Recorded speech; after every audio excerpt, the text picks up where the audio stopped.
మొదటి బుధవారంలో ప్రాముఖ్యమైనటువంటి పాఠాంశాన్ని నేర్చుకోవడానికి దేవుడు మనకు అవకాశం ఇచ్చాడు. ఈరోజు మన పాఠాంశం ఏంటంటే సృష్టి మూలం ఎవరు? ఏంటంటే సృష్టికి మూలం ఎవరు?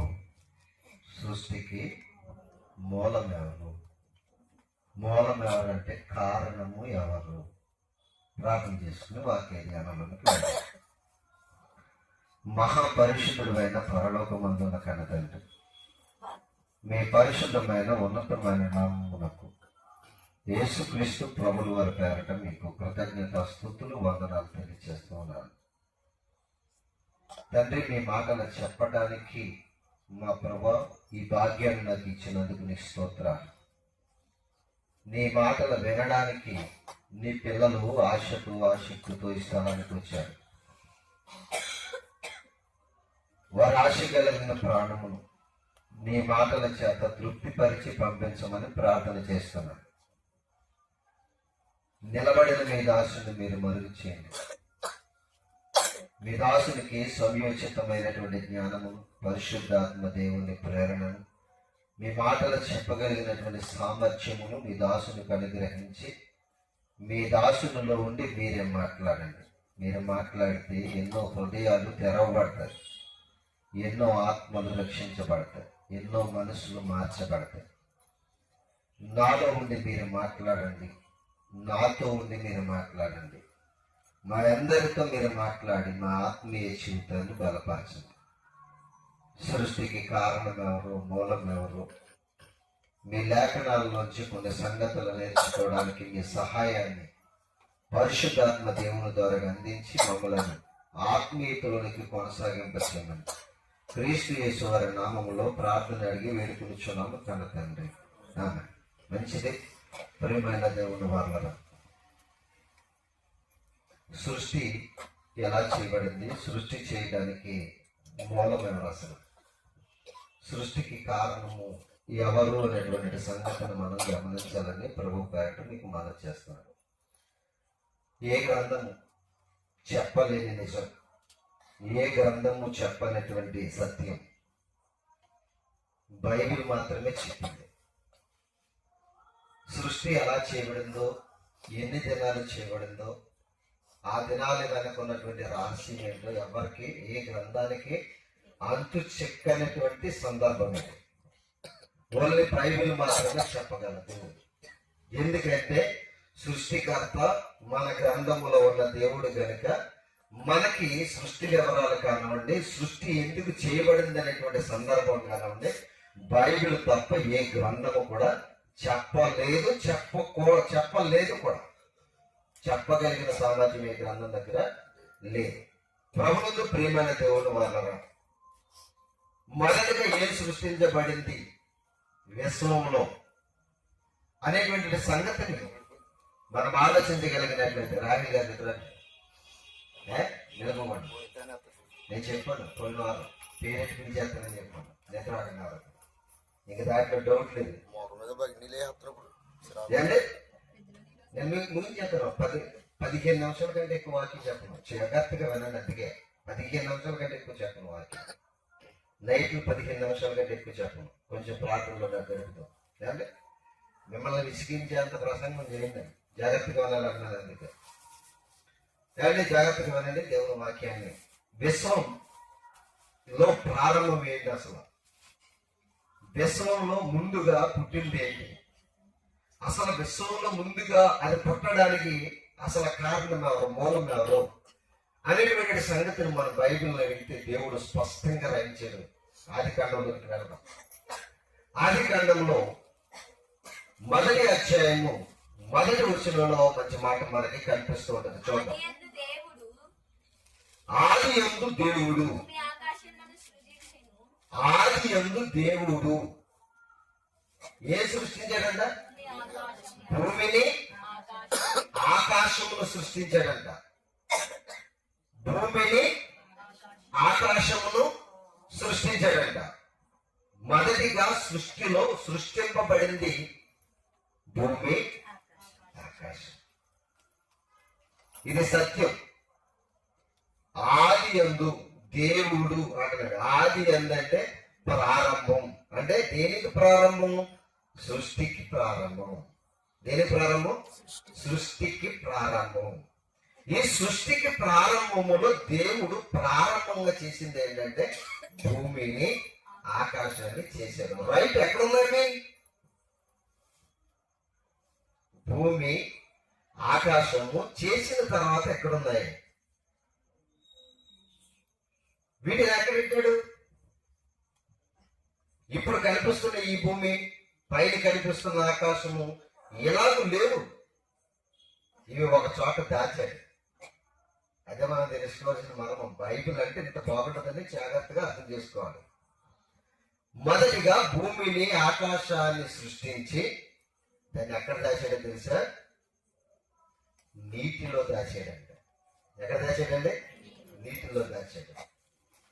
ఆ నీరు ఎలాంటిదంటే వెలుగు లేనటువంటి నీరు, చీకటి కలిగినటువంటి నీరంట. అంధకారమైన నీటిలో, అంధకార అగాధ జలములలో ఈ భూమిని ఆకాశాన్ని తీసాడంట, దాచిపెట్టాడంట. ఎందుకు దాచాడంటారు? అసలు ఎందుకు దాచాడు? భూమిని ఆకాశాన్ని నీటిలో దాయడానికి గల కారణం ఏంటి అని అంటే, మీకు చిన్న ఇన్ఫర్మేషన్ ఇచ్చి దాని యొక్క సందర్భాన్ని ముగించేస్తాను. ఇంకా మనం ఈరోజు ఈ కార్యక్రమాన్ని ముగించేస్తున్నాం.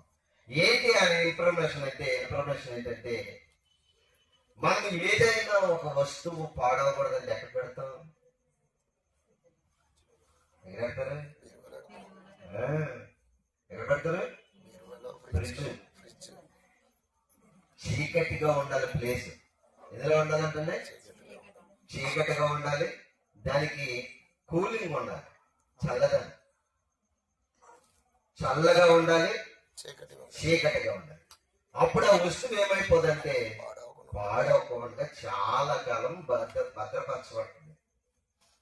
ఒక వస్తువు ఎక్కువ కాలము మన్నాలేదంటే దాన్ని చీకటిలో కూల్ అయినటువంటి ప్లేస్ లో పెట్టాలి.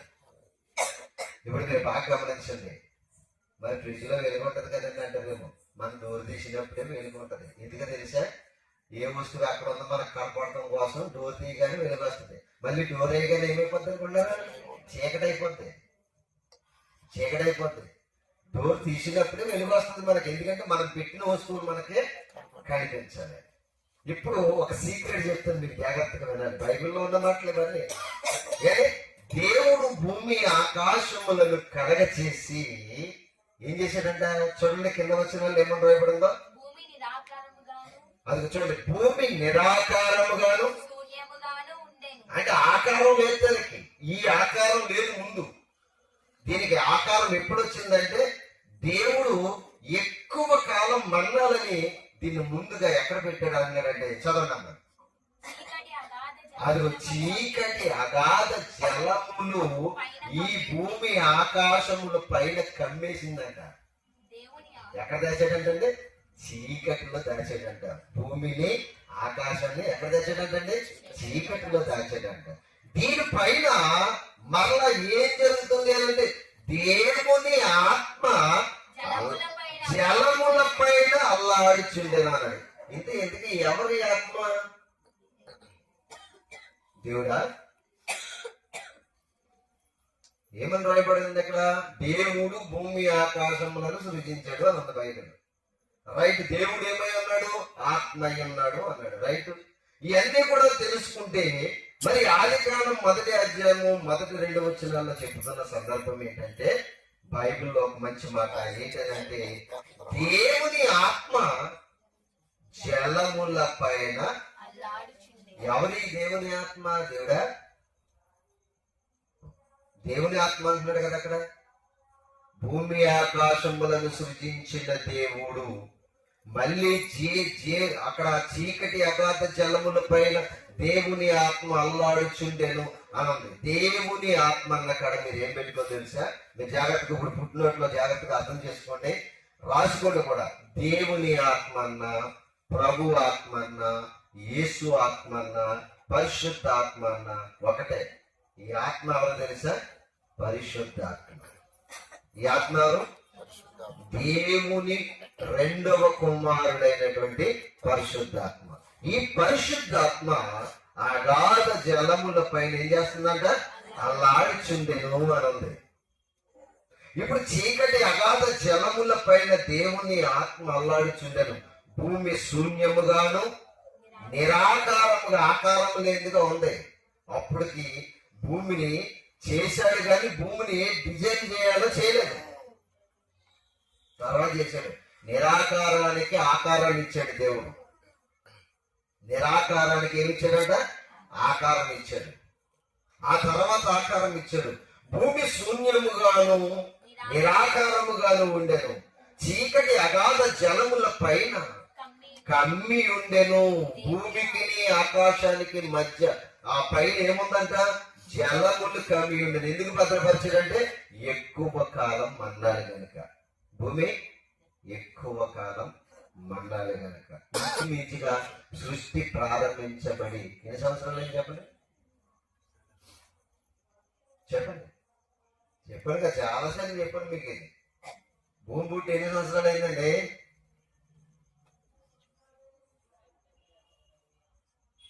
1500 కోట్ల సంవత్సరాలు అయింది. రాసుకోండి.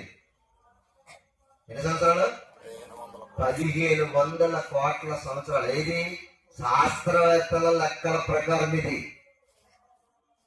ఇంకా ఎక్కువ సంవత్సరాలు అయింది సృష్టి ప్రారంభించి. ఇప్పుడు మీకు ఇంకో విచిత్రమైన సంగతి చెప్తాను, జాగ్రత్తగా రాసుకోండి. ఎందుకే బైబిల్ ఇప్పుడు ఆదికాండం నుంచి ఎందుకు మారుతుందంటే ఆదికాండం నుంచి నేర్పుతాను మీకు అన్ని కూడా. మొత్తం ప్రకటన గ్రంథం వరకు మనం బ్రతుకుంటే నేర్చుకున్నాం. అంటే మనం బ్రతుకుంటే ప్రకటన గ్రంథం వరకు నేర్చుకున్నాం. ఆదికాండం ప్రారంభించాం. ఆది యందు దేవుడు భూమి ఆకాశములను సృజించాను. భూమి నిరాకారముగాను శూన్యముగాను ఉండెను. చీకటి అగాధ జలముల పైన కమ్మి ఉండెను. దేవుని ఆత్మ జలముల పైన అల్లాడుచుండెను. అది ఏం గమ్మని పలికాడంటే వెలుగు. ఎందుకు? ఎందుకు? ఒక పని ప్రారంభించాలంటే ఏముండాలి? వెలుగు ఉండాలి. ఇప్పుడు ఎందుకు వెలుగు కమ్మని పలుకుతున్నాడంటే మరలా భూమికి ఆకారం ఇవ్వాలి, ఆకాశానికి ఆకారం ఇవ్వాలి. భూమికి ఆకారం ఇవ్వాలన్నా ఆకాశానికి ఆకారం ఇవ్వాలన్నా వాటికి ఆకారం చేయడానికి ఏం కావాలి? వెలుగు కావాలి. అందుకే దేవుడు ఏమన్నాడంట? మొదట ప్రారంభంలో చేసింది ఏంటి?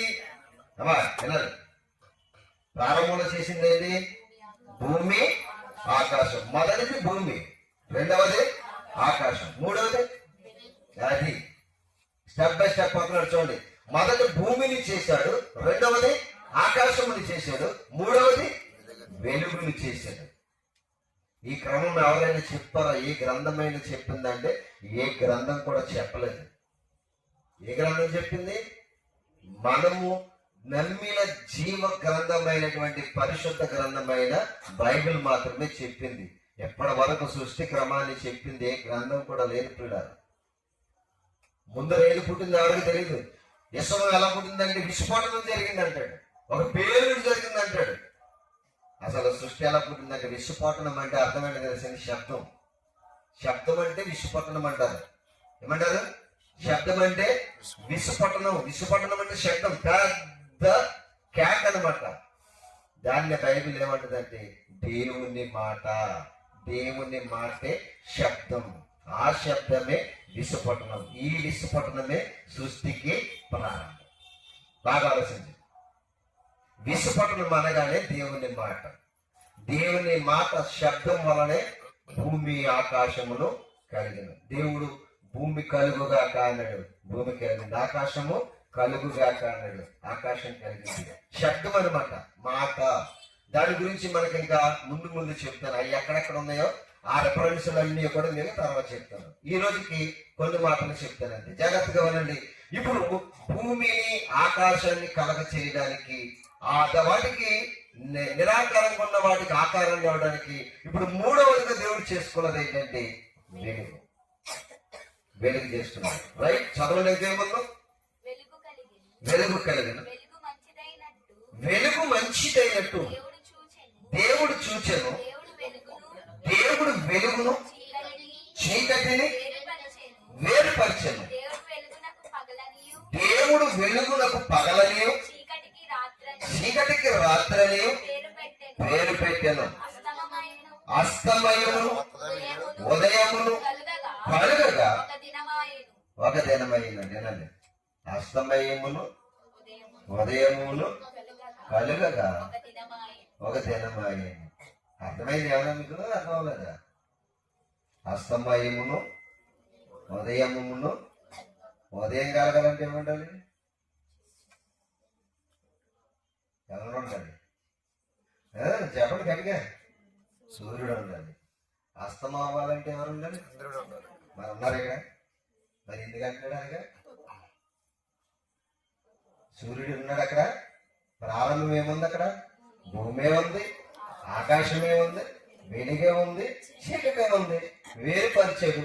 మరి అస్తమయము ఉదయం కలగాలంటే ఏముండాలి? సూర్యుడు ఉండాలి, చంద్రుడు ఉండాలి. మరి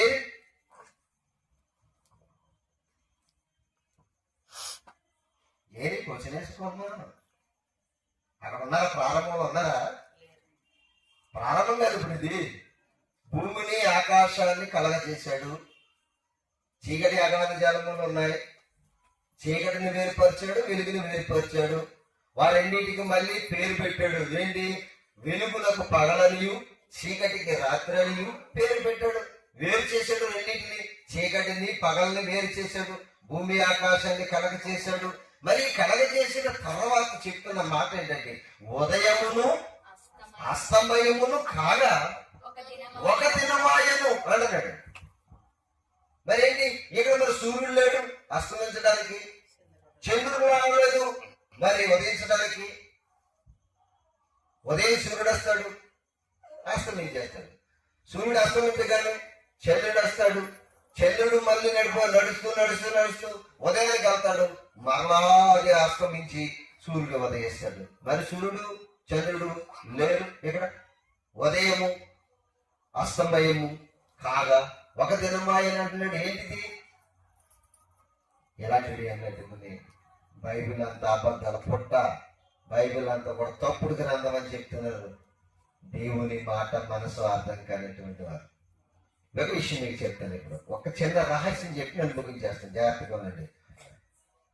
మనము సూర్యుడు ఉదయించి అస్తమిస్తే 12 గంటలు, చంద్రుడు పుట్టి మరలా ఉదయం వరకు చంద్రుడు ప్రయాణం చేస్తే 12 గంటలు, అస్తమయము ఉదయము కలుగగా ఒక దినం. 8 గంటలు 24 అవర్స్ పడితే ఒక దినం అంటారు. ఇంకనా అస్తమయం ఉదయం కలిగితే ఒక దినం. ఒక దినము అంటే 24 గంటలు మనకి. ఈ ఏ దినాలు అంటారంటే భూదినాలు అంటారు. ఏ దినాలు?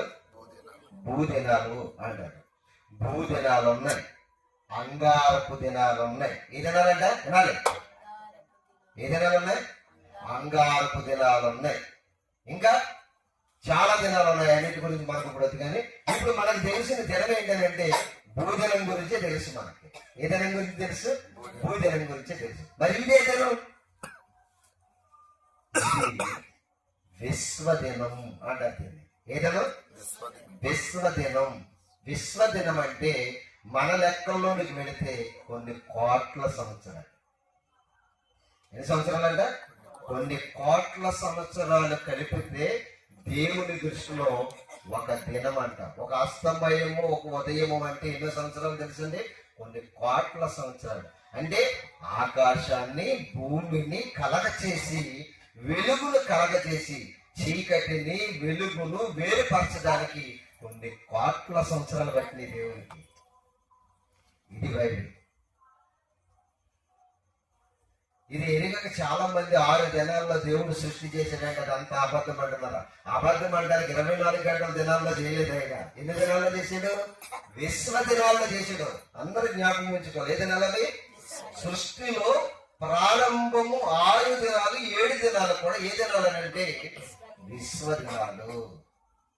అది మాత్రం గుర్తుంచుకోండి.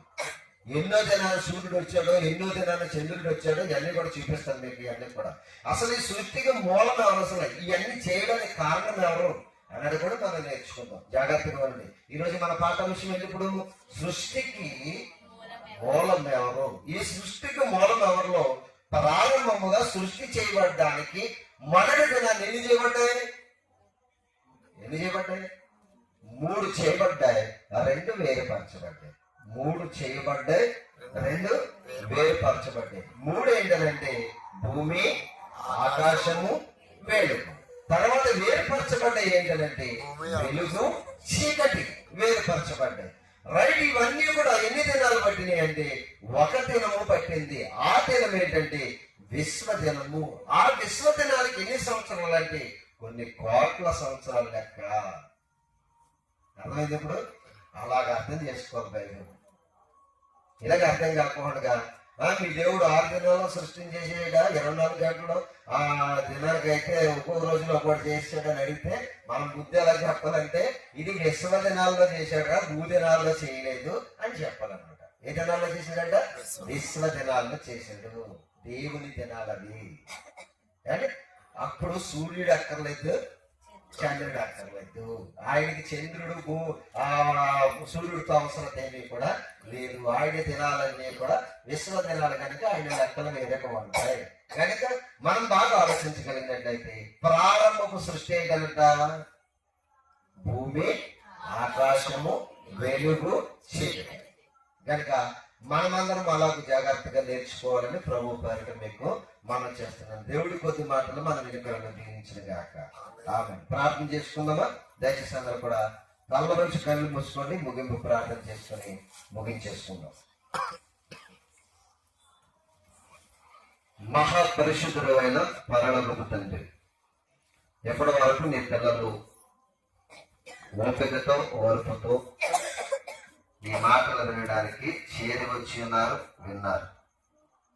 సృష్టి ప్రారంభం ఏంటో, దానికి మూలము శనివారం నేర్చుకోవడానికి కృపను దయచేయండి. మమ్మలను మీ లేఖనాల్లో అద్భుతమైనటువంటి ఆలోచనాత్మకమైనటువంటి సంగతులతో బలపరచడానికి మీ సహాయాన్ని అనుగ్రహించమని ప్రార్థన చేస్తున్నాను.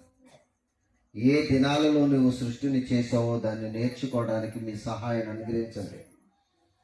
నైనా మీ పిల్లలు మీ మాటలు విన్నారు, వాటిని హృదయంలో భద్రపరుచుకుని నీ కొరకు బ్రతికే భాగ్యము దయచేయమని ప్రార్థన చేస్తూ ఉన్నాను. కూడి వచ్చిన వారిని, శబ్దాంతరం ద్వారా వింటున్న వారిని అందరినీ మీరు చల్లగా కాపాడండి. మీ తోడు మీ కాపుదల దయచండి. వచ్చిన కొద్ది మందిని మీరు జ్ఞాపకం చేసుకోండి.